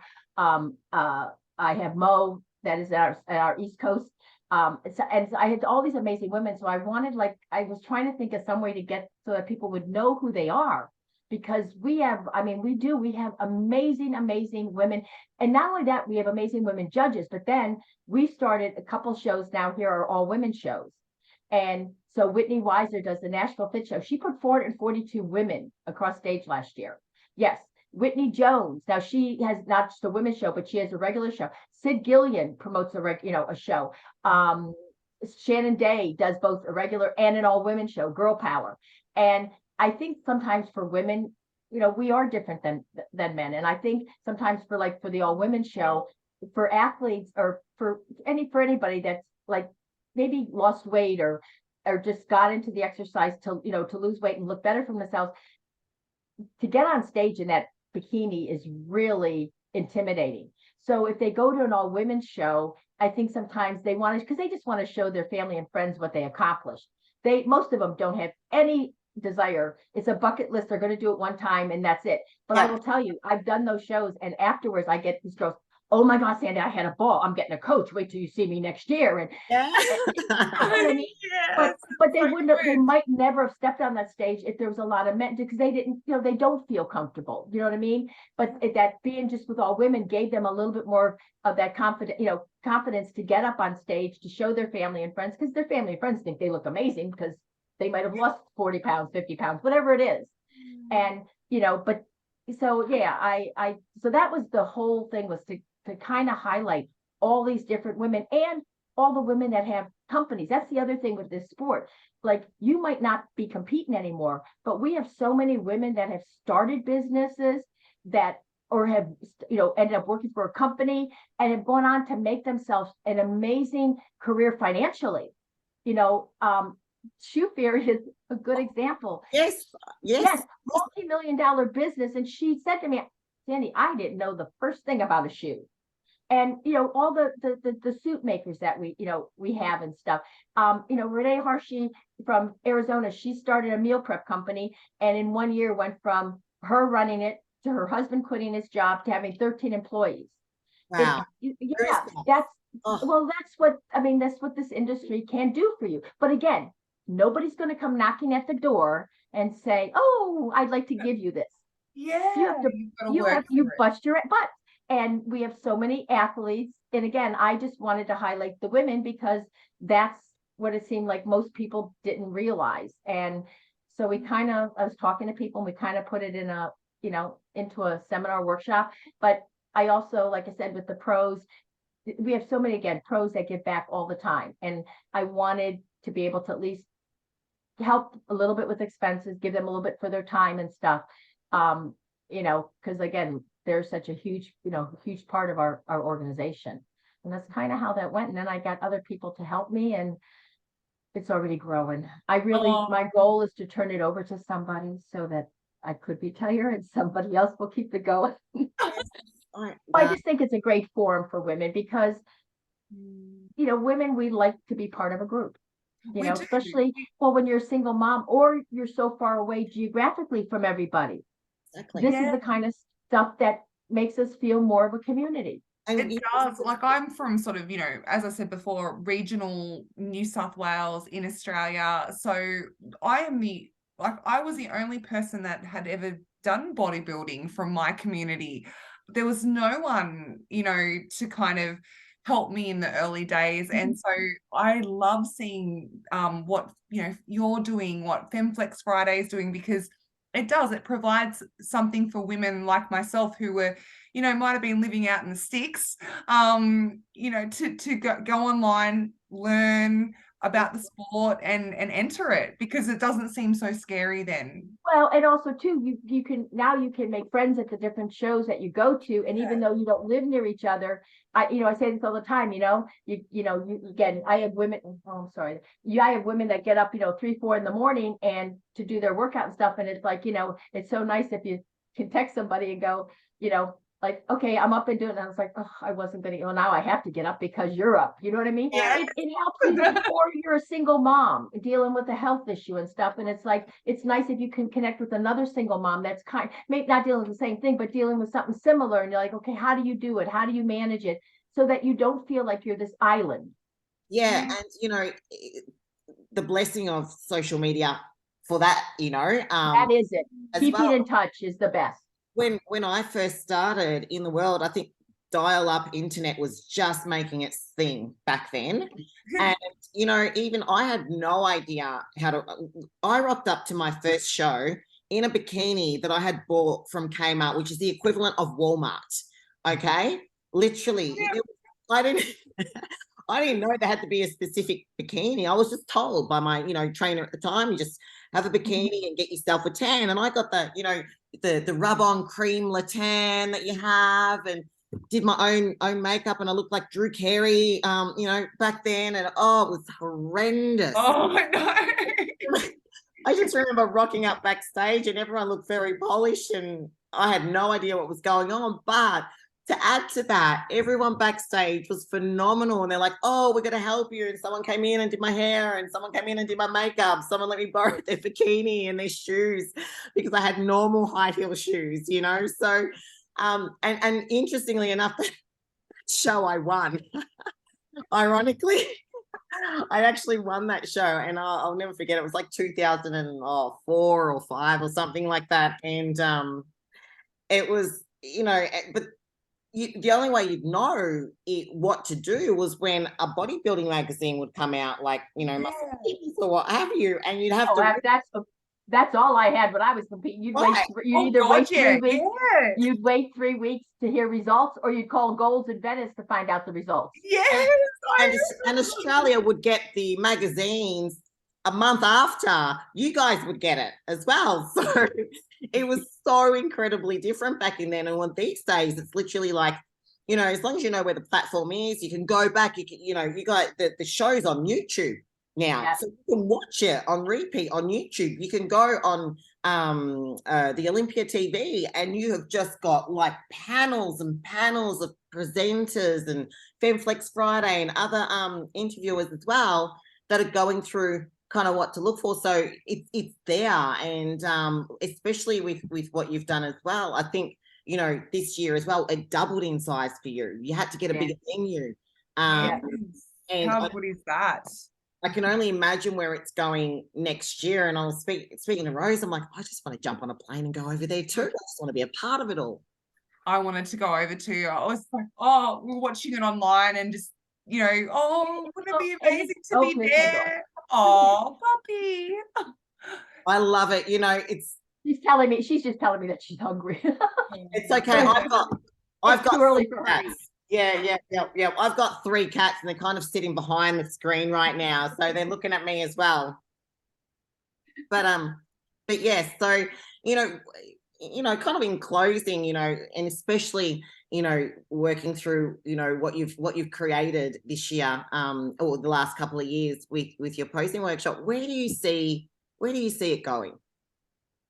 What would you like to see? I mean, I'm not going to leave it. The one thing that I always said from the beginning, I wasn't going to leave it in the same city all the time, even though, don't get me wrong, I loved Vegas and stuff. It's but because I wanted to move it around a little bit so that local women that maybe didn't have the money or because again, even though it's free, you still have to get there and get a hotel, you know, amateurs still have to get a hotel room and stuff. So I do want to move it around a little bit. I mean, I'd love to see it grow, because I just think the community spirit for women, supporting women, is such a big deal, like I said. And I really do want people to start to know who these other women are that help run the NPC, both, you know, domestically and internationally. Like I said, Becky Clawson's been to Europe a multitude of times. She goes to the Asian market now and stuff. And so I just want, you know, because if you notice, I didn't do it other than introducing people and crying. I didn't really do anything at the workshop, because I wanted everybody to listen, you know, and to see these other women. I've said Sid Gillian. I mean, she's an amazing speaker. I had coaches that have been doing posing coach for years, came to me afterwards the first year and said to me, Sandy, I learned so much from her. Because again, it doesn't matter how old you are, how long you've been. If we stop learning, you might as well give up. You are always going to learn, no matter who that's why I love listening to coaches that are really good posing coaches, because, you know, I see that the way they tell a certain athlete, like to move or turn or something, and I'm like, never thought about that. That's really a good thing. You know what I mean? So, you know, I actually learn from everybody. But I mean, in answer to your question, I do want to see it grow. I'd love to see eventually women from other countries being part of it and stuff. And, you know, that's kind of where I am with it. But I've been so fortunate, because like I said, Heather Elgindy and Tarek has helped me so, and a gentleman from Florida, Joe Pascula, has helped. So I had so many people, and like I said, Becky and Bernadette, and Ettila she's another one, you know, she started head judging for us now, you know, in the States and stuff. Yeah. And and, you know, for her, she was always conscious that, you know, English wasn't her first language, and she had judged her first show. She did amazing. There wasn't anybody on stage that cared less about if her language was, you know, English wasn't her first language. She was amazing at what she did. And, you know, like I said, we have so many women out there that are like, you know, like all them. And that's really, really all I wanted. And I do want to get more from the international. Like I said, I deal with Sally a lot from Japan and stuff, and she's an amazing female judge. And, you know, just to get more of those faces out there and really make it so it's not just the US, it's everyone together. You know, and well, we would love to help with that, you know, like that's why, you know, we've got this platform here now, and it's gaining momentum. Like I remember when we first started, 5, maybe 6 weeks ago, at the end of this week, 6 weeks ago, actually it'll be 6 weeks tomorrow on my birthday. Oh, it's brand new. Brand new. Brand new. That's why we were so honored and so pleased that you could come on, because we were like, oh my goodness, we're so new. And you can ask me anytime. Oh, come on. I obviously talking is not an issue. No, we know that now. I'm so glad it's not. It's for us. But I do. I love this sport. I love this organization. I do. And the reason that it's, we are where we are, it's seriously, it's because of Jim Mannion. Now I'm gonna get emotional, but he's never in 40 years ever not kept the athlete, I'm serious, in the forefront, because he's an athlete at heart. He used to know, like, now the sport's too big, but he used to know every guy that competed on stage. Flex Wheeler said at Arnold's, the minute Flex won, Jim is the one that said to Joe, according to Flex, get the kid a contract. He got more contracts for guys than you'll ever know. Yeah, that's incredible. That actually, it makes me emotional just hearing that from you, because you can see that you can see your passion in it. And but I'm telling the truth. That's what I'm saying. There's so many things. It's always been about the athlete. I've never, in 40 years, I've never heard him talk derogatory. Never, ever. Even in closed doors, and he's like I said, he was always friends with the athletes. You know what I mean? Now, obviously, the sport's grown too much, and he's gotten older. You know what I mean? So it's not the same. But that's how he started, and that's how it grew. Because it was always about the athlete, especially when we went internationally. Especially when we went internationally, we were hearing that athletes were not being given pro cards, and they were charging astronomical amounts that was just, the money never came to Jim, even though people thought it was, you know what I mean? Because that's never been what our organization has been about. And that's amazing. Like, I'm still crying, because like, just to see the passion that's like in your heart, and what you're doing with the sport. Oh, I love this sport. I love this sport. I do. I've met. It shines through. My God.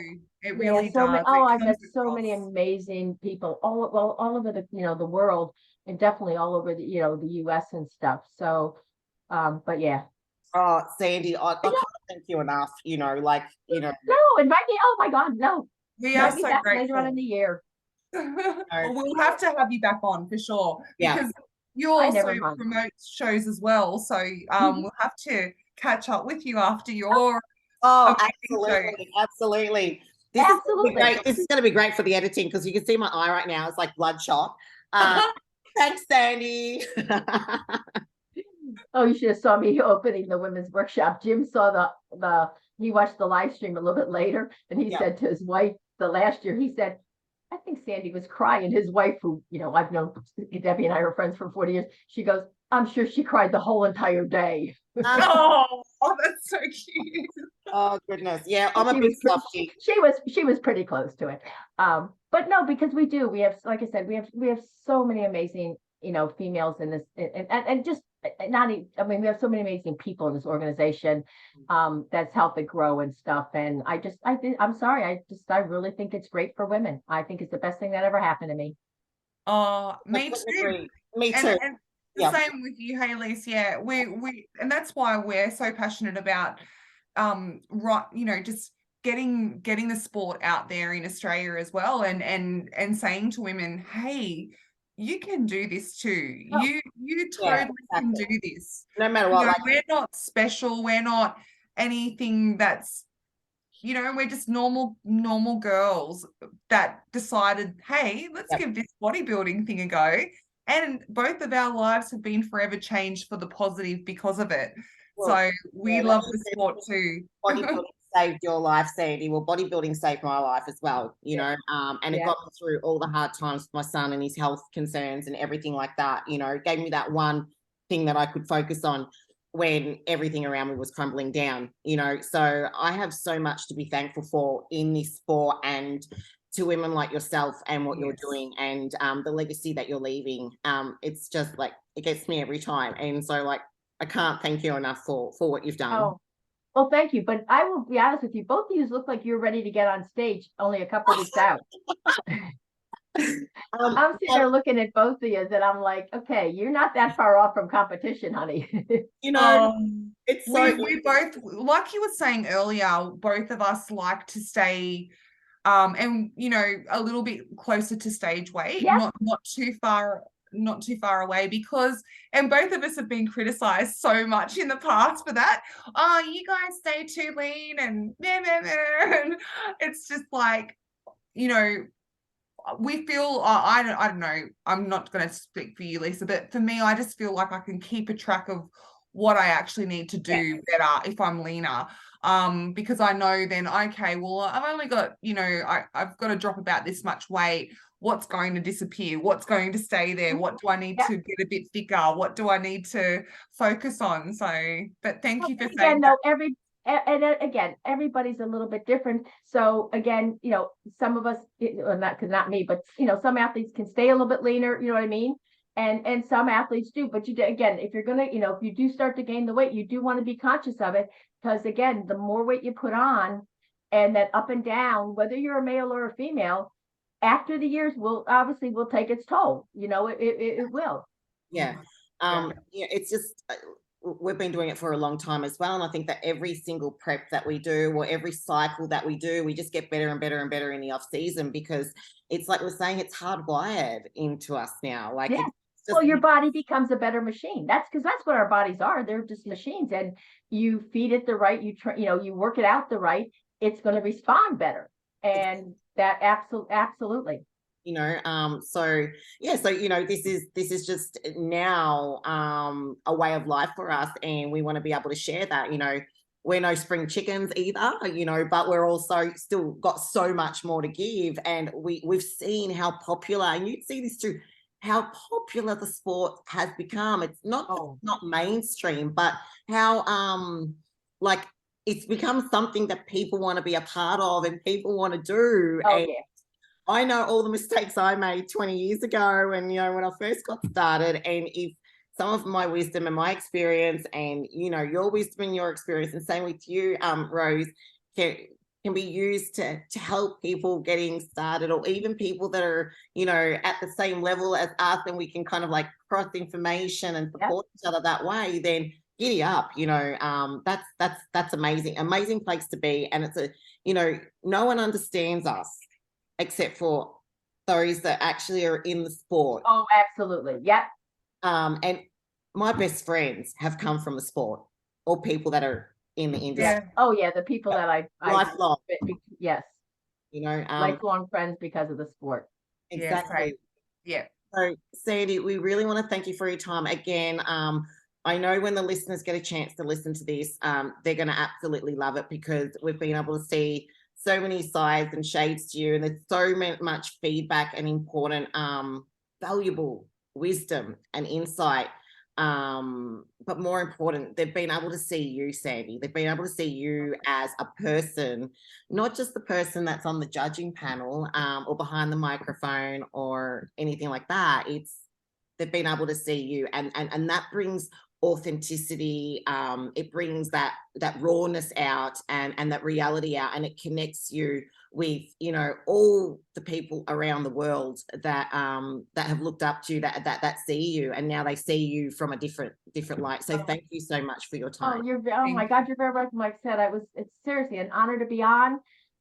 You know, like I said, I've only been to Australia the one time and stuff, but again, you know, contact me, you know, as the year goes on, and you have a lot of questions that you think, you know, I can help answer. Seriously, just contact me and we can do this again. I would love to do that again. Absolutely. And when you've got your seminar on next year, you know, Rose and I hopefully we'll be there in person. Yeah, in person, to be a part of it, you know. Well, if you come, then make sure you bring your children, because I've said to athletes, I don't want them to feel like they can't, because your children are part of your life. And I love when I see the athletes at the shows and stuff. And so no, it really is, you know, is a family thing. It should not be just, you know, you having to leave your kids at home and stuff. Nope. No, well, you know, Sandy, Kai's known his whole life. His mum's a bodybuilder, you know, as well. Mum first, but bodybuilder second. And he's been to, you know, irrespective of all the surgeries and times he's been in hospital for, has had all of his, he's come to all the shows. He's been to ones where I've prepped clients at, ones where I've gone to spectate at, posing workshops, and he, isn't he, Rose? He's the most compliant kid. He sits there and he looks and he watches, and I'm like, my goodness, God gave me the, you know, the dream child. Yeah. Loves it. So thank you. You're very welcome. Thank you for having me. Thank you. All right, so we'll leave it there. This will be going live, Sandy. Well, not live, but it will be going up in the next week or so. So anyone who listens to this, we would love your feedback. If you have any questions that you want Sandy to answer in addition to myself, please let us know. You know how to get a hold of us on Go Figure Podcast Oz. And apart from that, we want everyone to have an amazing weekend coming up, and we will speak with everyone shortly. Thank you, Sandy, once again. Thanks, Rose. Thank you.